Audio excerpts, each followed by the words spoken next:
7 বছরে 87টা ম্যাচ, 65টা জয়, 14টা ড্র। এই 7 বছরে 8টা মাত্র পরাজয় এবং 3টা ট্রফি। লিওনেল স্কালোনির ট্র্যাক রেকর্ড অসাধারণ। ফুটবলে ক্লাব ম্যানেজারদের নিয়ে, ক্লাব কোচদের নিয়ে যে পরিমাণ আলোচনা আসলে হয়, সেই ক্ষেত্রে ন্যাশনাল টিমের কোচদের নিয়ে অতটা আলোচনা হয় না। কিন্তু লিওনেল স্কালোনি যা অর্জন করেছেন সেটা এক কথায় অনবদ্য অসাধারণ, আর কেউ সেটা করতে পারেননি। এবং আরও একবার লিওনেল স্কালোনি প্রস্তুত হচ্ছেন তার দলবল নিয়ে বিশ্বকাপ জেতার জন্য। যেমনটা বলছিলাম যে মাত্র 8টা পরাজয়, সবশেষ যে 74 ম্যাচ, সেই 74 ম্যাচে আর্জেন্টিনার পরাজয় হচ্ছে 5টা। এর ভেতরে একটা সেই 2019 সালে ব্রাজিলের কাছে কোপা আমেরিকাতে 2-0 হেরেছিল, একটা তো বিশ্বকাপে সৌদি আরবের কাছে। এরপর 2023-এ বিশ্বকাপের বাছাই পর্বের ম্যাচে উরুগুয়ের কাছে 2-0 একটা হেরেছে, কলম্বিয়ার কাছে একটা 2-1 গোলে হেরেছে এবং প্যারাগুয়ের কাছে একটা 2-1 গোলে হেরেছে। সবশেষ 74 ম্যাচের ভেতরে মাত্র 5টা পরাজয় আর্জেন্টিনার।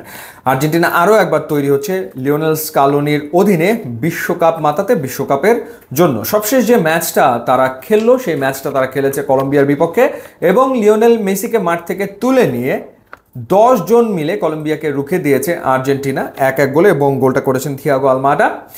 বিশ্বকাপ নিশ্চিত হয়ে যাওয়ার পর থেকে দল নিয়ে টুকটাক বলা যায় পরীক্ষা নিরীক্ষা লিওনেল স্কালোনি করছেন। তিনি তার বেঞ্চের স্ট্রেংথ দেখছেন, অনেককেই তিনি সুযোগ দিয়েছেন এবং এই সুযোগ পাওয়াদের ভেতরে ইয়াংস্টারও রয়েছে। 17 বছর 295 দিন বয়সে আর্জেন্টিনার জার্সি গায়ে মাঠে নেমেছেন ফ্রাঙ্কো মাস্তোনতুয়ানো, এবং এটা রেকর্ড, সবচেয়ে কনিষ্ঠ ফুটবলার আর্জেন্টিনার এখন তিনি। এছাড়া যখনই সুযোগ পেয়েছেন গিলিয়ানো সিমিওনিকে তিনি দেখেছেন।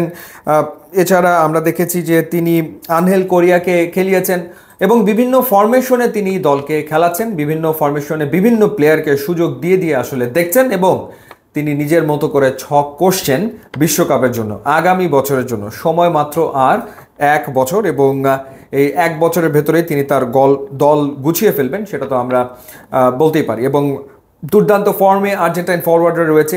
আলভারেজ চিলির বিপক্ষে দারুণ গোল করেছেন, লাউতারো মার্টিনেজ সুপার একটা সিজন কাটিয়েছেন ইন্টার মিলানের হয়ে, এবং কলম্বিয়ার বিপক্ষে 1-1 গোলে ড্র করার পর লিওনেল স্কালোনি একটা কথা বলেছেন, সেটা হলো যে লিওনেল মেসির ওপর থেকে নির্ভরতা কিন্তু আর্জেন্টিনার এখন অনেকাংশে আসলে কমে গেছে।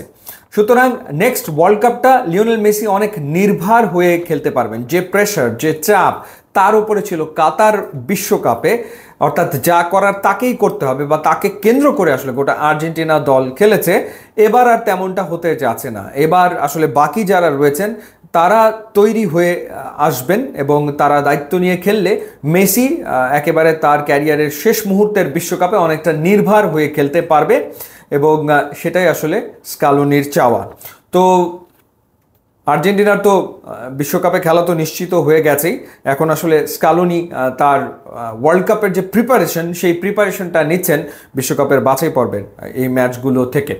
ইউটিউব এবং ইনস্টাগ্রাম লিঙ্ক দেওয়া আছে, আপনারা যদি যোগ দেন তাহলে খুবই খুশি হব। And thanks for watching.